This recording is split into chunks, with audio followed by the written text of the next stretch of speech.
Not guilty. That's the ruling from a judge in a case that put a former Metro Transit police officer on trial for assault. Now, cell phone video was played during this bench trial showing the officer trying to arrest an unruly man. Now, prosecutors said he used excessive force. However, the judge disagreed. Kendis Gibson was in the court today. He is live with details of today's not guilty verdict. Kendis. And Allison, this all stems from an incident that took place at this Metro bus depot 2 years ago, September.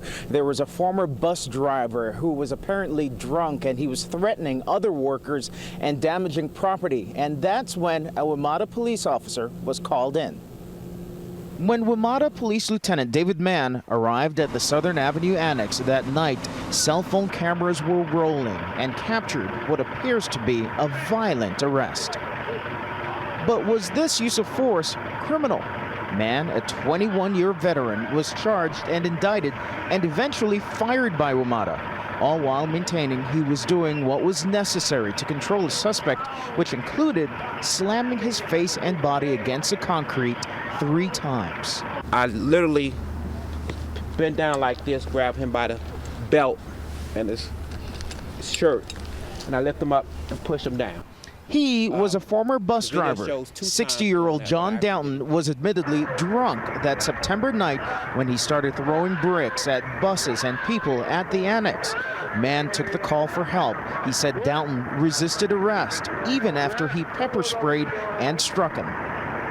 My thought process was, I need to get him under control, get him secured, handcuffed, to avoid any further injury to anyone. When those previous measures didn't work, Mann slammed Downton against the ground. Downton suffered facial fractures and broken ribs. The tactic that was used here, which I believe is called a horizontal bar or a horizontal pin, this is something that's not taught, to be used when trying to get a suspect under control.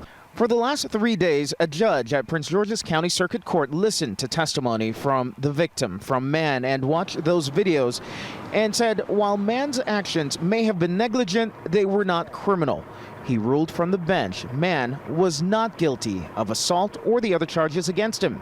Mann, who has had a tough time keeping a job since the incident, left the court relieved, fighting back tears. Just wanted to, get it all out. If I could yell and cry tear buckets, then that's what I would do. As for the former bus driver, the suspect at the time who was injured, we reached out for a comment but didn't get one from him. Live in Coral Hills, Maryland, Kendis Gibson, ABC 7 News.